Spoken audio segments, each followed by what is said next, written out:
दोस्तों मैं अभी आया हूँ कृष्णा बजाज में, गुड़गांव में, जो कि रेलवे कॉलोनी में पड़ता है। और मैं अपनी डोमिनार बाइक की यानी कि बाघा की तीसरी फ्री सर्विसिंग कराने के लिए आया हुआ हूँ। आज की वीडियो में मैं आपको दो चीज़ें बताने वाला हूँ। एक तो तीसरी फ्री सर्विसिंग के क्या चार्जेस हैं और उसमें क्या क्या चीज़ें ये चेंज करते हैं। दूसरा चलिए ऊपर चल के शोरूम में देखते हैं यहाँ पर गुड़गांव में क्या क्या बाइकें अवेलेबल है, क्योंकि गुड़गांव में बजाज के 3 ऑथराइज्ड डीलर्स हैं। उसमें जो सबसे मेन डीलर है वो यही है मेरे पीछे, कृष्णा बजाज। तो चलिए इसके अंदर चलते हैं।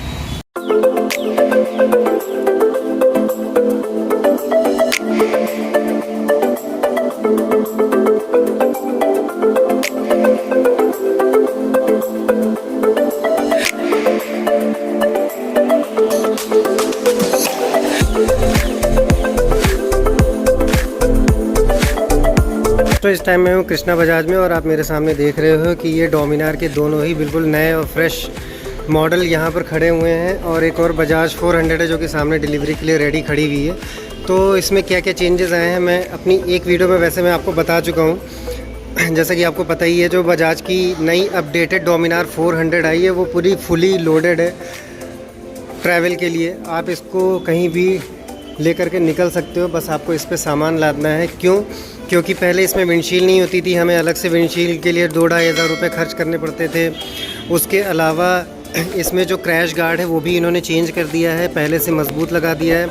और जो नीचे की बैश प्लेट है वो इन्होंने इसमें एल्यूमिनियम की लगाई हुई है, पहले प्लास्टिक की थी। उसके अलावा इसमें सैडल स्टे भी देते हैं, लेकिन यहाँ गुड़गांव में सैडल स्टे नहीं है। लेकिन हाँ, यहाँ पे कैरियर है, इसके ऊपर आप अपना जेरी कैन लगा सकते हो। उसके अलावा बैकरेस भी इन्होंने छोटा सा प्यारा सा क्यूट सा यहाँ पर लगाया हुआ है। तो ये तो 400 वाला जो अपडेटेड मॉडल है वो है। उसके अलावा 250 मॉडल में ग्राफिक्स में भी चेंजेस आए हैं, जो कि आप सामने देख रहे हो। यहाँ पे ये सिल्वर और रेड कलर के यहाँ पे ग्राफिक्स डिज़ाइन दिए हुए हैं। बाकी सारे इसके पावर स्पेसिफिकेशंस और सब चीज़ें पहले जैसी सेम ही है। तो ये मोटा मोटा डोमिनार 400 और 250 में अपडेट लाया है बजाज वालों ने। और दोस्तों, डोमिनार के जो 2 नए मॉडल हैं उसके अलावा अगर मैं मेन हाईलाइट की बात करूं जिसकी वजह से सबसे ज़्यादा बजाज इस टाइम पॉपुलर है, जो उसका सबसे लेटेस्ट मॉडल लॉन्च हुआ है। 2 मॉडल हैं, एक N250 है और एक F250 है। और इन्होंने इसमें बजाज ने अपना खुद का डेवलप किया हुआ DTSI इंजन लगाया हुआ है और ये उनका खुद का डिज़ाइन किया हुआ है। जैसे हम लोग ये जानते हैं कि KTM के इंजन बजाज वाले यूज़ करते हैं, और ये हमें पता है कोई भी इंडियन कंपनी ने आज तक अपना अभी तक का खुद का लिक्विड कूल इंजन नहीं बनाया हुआ है।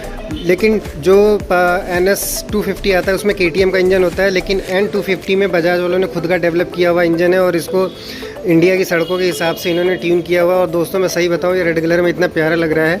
अगर ये बाइक पहले लॉन्च हुई होती तो शायद मैं डोमिनार 400 की जगह पर ये बाइक ले लेता। रीज़न बीइंग ये डोमिनार 400 इंडिया की अभी तक की सबसे बेस्ट स्पोर्ट टूरर बाइक है। लेकिन वो बात हमें भी पता है कि हम लोग नॉर्मल सर्विस क्लास में जो लोग होते हैं वो लोग ट्रैवल तो करते हैं ओकेजनली, लेकिन उसके अलावा ज़्यादातर वो कम्यूटिंग के पर्पज़ से यूज़ करते हैं। और ये डिज़ाइन वाइज भी अच्छी है और इसका वेट भी कम है। और चलिए मैं इसका कुछ एक क्विक वॉक अराउंड आपको दे देता हूँ, इसमें क्या क्या अपडेट है। सबसे पहले आप फ्रंट से स्टार्ट करते हैं। इसमें प्रोजेक्टर हेडलैम्प दिया हुआ है फाइनली बजाज वालों ने, जो कि बहुत ही प्यारा है। उसके साथ साथ ये जो LED DRL आपको दिख रहे हैं ये भी बहुत ही प्यारे हैं, बिल्कुल ट्रांसफार्मर वाला लुक आपको देते हैं। उसके अलावा इसमें LED इंडिकेटर्स दिए हुए हैं आगे भी और पीछे भी। अगर मैं टायर्स की बात करूँ, टायर प्रोफाइल आगे का 100 सेक्शन है और पीछे का 130 सेक्शन है, और दोनों ही MRF के टायर हैं। और उसके अलावा सेम आपको जैसे डोमिनार में, पुराने वाले डोमिनार में आपको प्लास्टिक का इंजन काउल मिलता था, उसी टाइप का प्लास्टिक का इंजन काउल है यहाँ पे। और टैंक की आप डिज़ाइन देख रहे हो, कितनी प्यारी डिज़ाइन है। यहाँ पे ग्राफिक्स बहुत ही बेहतरीन है। अगर मैं इंस्ट्रूमेंट कंसोल की बात करूँ तो वो भी अपडेटेड है, बिल्कुल फ्रेश लुकिंग इसमें इंस्ट्रूमेंट कंसोल, जिसमें डिजिटल और एनालॉग दोनों है और बहुत सारी डिटेल मिलती है। इवन मेरे डोमिनार में डिस्टेंस टू एम्प्टी फीचर नहीं है, इसमें डिस्टेंस टू एम्प्टी फीचर भी इन्होंने दिया हुआ है। उसके अलावा एक और फीचर इन्होंने ऐड ऑन किया है बजाज वाले कंसिस्टेंटली अपने जो मॉडल्स हैं उसको अपग्रेड करते जा रहे हैं, और उसके जो प्राइसेस भी वो रखते हैं वो इंडियन मार्केट के अकॉर्डिंग ही लगते हैं। सबसे खास बात तो यही होती है। इसमें इन्होंने USB चार्जर का भी सॉकेट दिया हुआ, आपको अलग से लगवाने की ज़रूरत नहीं है। हैंडल की अगर मैं बात करूं तो जो NS200 होता था सबसे पहले तो माफ़ी चाहूँगा, मैंने NS250 बोला था, NS250 नहीं, मैंने NS200 से इसको कंपेयर किया। NS200 में KTM का इंजन यूज़ होता है, इसमें खुद का इंजन इन्होंने डाला हुआ है। और NS200 में क्लिप ऑन हैंडल बार मिलते हैं, इसमें बार हैंडल बार मिलता है, लेकिन उसका जो शेप है वो थोड़ा सा क्लिप ऑन टाइप का इन्होंने दिया हुआ है।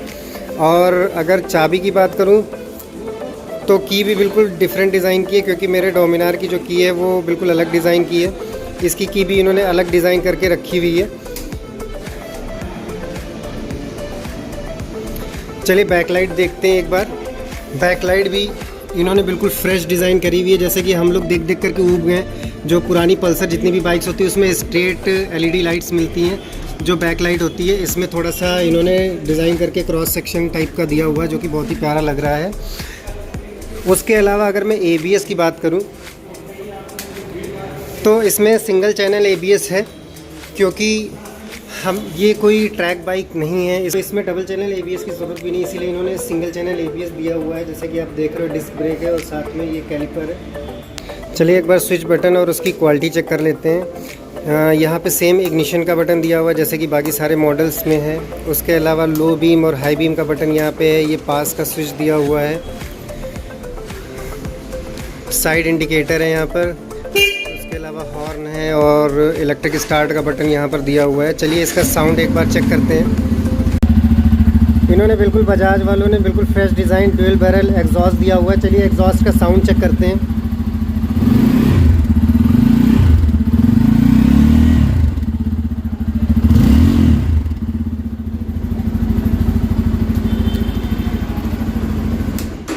काफ़ी बेसी साउंड है, जैसा कि आप बाकी की NS बाइक्स के जो साउंड चेक करते हो थोड़ा KTM के साउंड से थोड़ा सा मैच खाता है। ये बिल्कुल ही डिफरेंट है, बिल्कुल बेसी साउंड है। जब आप इसको चलाओगे तो मज़ा आएगा। उसके अलावा ये ग्रैब रेल भी इन्होंने दिया हुआ है। ग्रैब रेल के अलावा जो इनकी सीट्स हैं वो 2 सीट्स हैं, पिलियन और राइडर की। दोस्तों अगर मैं बजाज की 250 बाइक्स को कंपेयर करूं तो यहाँ पर ये खड़ी है जो न्यूली लॉन्च्ड है N250, और उसके अलावा ये आप सामने देख रहे हो जो रेड कलर में वो है डोमिनार 250। दोनों के प्राइस में भी फ़र्क है और पावर में भी फ़र्क है। जो डोमिनार 250 है उसमें आपको 26.6 PS का पावर मिलता है और 24.5 न्यूटन मीटर का टॉर्क मिलता है। और इसमें डोमिनार में आपको 26.6 PS का पावर मिलता है और 23.5 न्यूटन मीटर का टॉर्क मिलता है। और अगर मैं N250 की बात करूं तो इसके पावर फिगर 2 PS कम है अप्रॉक्सीमेट। इसमें 24.5 PS का पावर मिलता है और 21.5 न्यूटन मीटर का टॉर्क मिलता है, यानी कि टॉर्क भी इसमें 2 न्यूटन मीटर आपको कम मिलेगा डोमिनार 250 से। लेकिन अगर पावर और टॉर्क 2 पॉइंट्स में कम है तो इसका वेट भी कम है। इसका जो वेट है वो 162 kg है और जो डोमिनार का वेट है वो 180 kg, यानी लगभग 20 किलो का फ़र्क है, जो कि बहुत बड़ा फ़र्क होता है। जब आप इसको स्ट्रीट पे लेकर के निकलोगे तब आपको पता चलेगा। दोनों ही पर्पस बिल्ट हैं। ये कम्यूटिंग के लिए ज़्यादा है, ओकेजनली टूरिंग के लिए है, वो मेनली टूरिंग के लिए है। थोड़ा बहुत कम्यूटिंग भी आप साथ में कर सकते हो। वैसे तो मैं 400 पे भी कम्यूट करता हूँ, तो एक अलग की बात है। और N250 का जो दूसरा मॉडल है वो है F250, और उसमें और इसमें थोड़ा सा डिज़ाइन का फ़र्क है। मेनली फ़र्क फेयरिंग का है, उसमें आगे फेयरिंग दी हुई है। वो आपकी चॉइस के ऊपर डिपेंड करता है कि आप कैसे डिज़ाइन चाहते हो। जैसे अगर आप इसको ज़्यादा टूरिंग में यूज़ करना चाहते हो तो आप F250 ले सकते हो, क्योंकि आपको अलग से फेयरिंग नहीं लगवानी पड़ेगी। बाकी बहुत ही खूबसूरत डिज़ाइन है। मैंने आपको जो भी यहाँ के बजाज के शोरूम में बाइक्स अवेलेबल हैं उसका मैंने एक क्विक वॉक अराउंड दे दिया है। अब चलिए अपनी बाइक की देखता हूँ क्या सर्विसिंग चल रही है और आपको भी अपडेट करता हूँ। साथ ही डोमिनार 400 के जो पार्ट्स हैं वो अभी अवेलेबल हैं या नहीं वो भी मैं आपको बताता हूँ। नहा धो करके बाघा खड़ी हो गई है यहाँ पर। दोस्तों वैसे तो मेरी बाइक में एक सबसे मेन प्रॉब्लम ये है, अभी जब मैं ब्रजघाट और मुरादाबाद और सिद्धवली की ट्रिप पे गया था तो इसमें कुछ प्रॉब्लम आ गई है। जब मैं चलाता हूँ तो हल्की हल्की से आवाज़ आती है, वो तो मैंने यहाँ पे बता दिया चेक करने के लिए। उसके अलावा इन्होंने भैया ने जो चेक करके बताया, जो डोमिनार की वायरिंग आती है वो 12 से 15 हज़ार के बीच की आती है। और जहाँ पर मैं खड़ी करता हूँ मेरी पार्किंग में चूहे होंगे, जो कि मैंने वैसे देखे नहीं, लेकिन होते ही हैं हर जगह, हम लोग जानते ही हैं। तो चूहों ने घुस करके ये जितना भी वायरिंग का कवर है, फर्स्ट एड किट है, सब कुछ इसमें काट डाला है। तो इसको प्रिवेंट करने के लिए जो गोलियां आती हैं जो हम लोग कपड़े के बैगों में रखते हैं वो मैं लूँगा, या फिर मैं परचून की दुकान पे चेक कर लूँगा कि चूहों से बचने के लिए मैं इसमें क्या रख सकता हूँ। लेकिन ये बहुत ही सीरियस मैटर है, जो कि अच्छा हुआ आज सर्विसिंग के टाइम पे भैया ने बता दिया मुझे यहाँ पे। दोस्तों ये है मेरी बाघा बिना कपड़े के, ये है इसका कपड़ा, ये चूहों ने काटी है मेरी वायरिंग, फर्स्ट एड किट तक को नहीं छोड़ा है।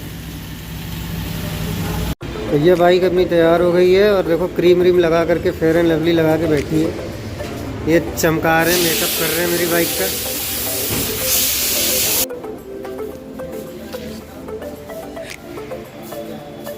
तो दोस्तों मैंने अपनी बाइक की तीसरी और फ्री सर्विसिंग जो थी वो मैंने करवा ली हो। जैसा कि आप देख रहे हो ये बिल आपके सामने है और इसमें जो मेरा खर्चा आया है वो लगभग 2500 समथिंग का आया हुआ है। और इसमें मोटा मोटा जो खर्चा आया है वो आया है 1615 रुपये का, जो कि इंजन ऑयल चेंज करवाने का आया है। और इसका इंजन ऑयल जो चेंज होता है वो हर दूसरी सर्विसिंग में चेंज होता है, तो इसमें 6 महीने के बाद सर्विसिंग करानी होती है। तो साल भर में जो दूसरी सर्विसिंग आप करवाओगे उसमें आपको इंजन ऑयल केवल चेंज करवाना होता है। तो या तो 10,000 किलोमीटर आपकी बाइक चली हो या फिर आपकी दूसरी सर्विसिंग हो, यानी कि 1 साल हो गया हो इंजन ऑयल चेंज हुए। तो मेन जो खर्चा आया है वो 1615 रुपये का इंजन ऑयल का आया है। बाकी चेन ल्यूब और क्लीन का 181 रुपीज़ खर्चा है। ऑयल फ़िल्टर 78 रुपीज़ है। उसके अलावा मैंने टेफ्लॉन कोटिंग करवाई थी, तो टेफ्लॉन कोटिंग का भी 200 रुपये चार्ज आया है, जो कि 1 महीने तक वैलिड रहेगी अगर पानी नहीं पड़ता है बाइक के ऊपर। तो मेन यही खर्चा। उसके अलावा 100 रुपये मैंने जो बाइक के आगे वाली नंबर प्लेट होती है उस नंबर प्लेट का जो कवर था वो बाइक एक बार नॉर्मली गिर गई थी तो उसके वेट की वजह से वो टूट गया था, तो वो मैंने चेंज करवाया है। और बाकी इधर ये टी बूस्ट ऑयल और सी सरफेस ऑयल जो इसमें साथ में सपोर्टिंग ऑयल डाला है तो उसका खर्चा है। तो ये था बजाज की तीसरी सर्विसिंग का चार्ज, जो कि आपने देखा ये तीसरी और आखिरी फ्री सर्विस थी बजाज की तरफ से। तो इससे आपको अंदाज़ा लग गया होगा कि बजाज की सर्विसिंग कितनी सस्ती है। इसकी जगह पे आप KTM या BMW या कोई भी बाइक लेकर के जाओगे तो आपको कुछ नहीं तो आराम से जो है 7 से 10,000 रुपये तक का कम से कम खर्चा आ जाएगा। और उसके अलावा दोस्तों आप ये भी शायद जानना चाह रहे होंगे, अगर आपके पास बजाज डोमिनार की पहले की बाइक है तो बजाज डोमिनार जो नई लॉन्च हुई है इस साल उसकी जो एक्सेसरीज़ है वो अभी अवेलेबल हैं या नहीं। तो अभी वो अवेलेबल नहीं है। आपको नया मॉडल वाली बाइक मिल जाएगी जिसमें ऑलरेडी एक्सेसरीज फिटिंग होगी।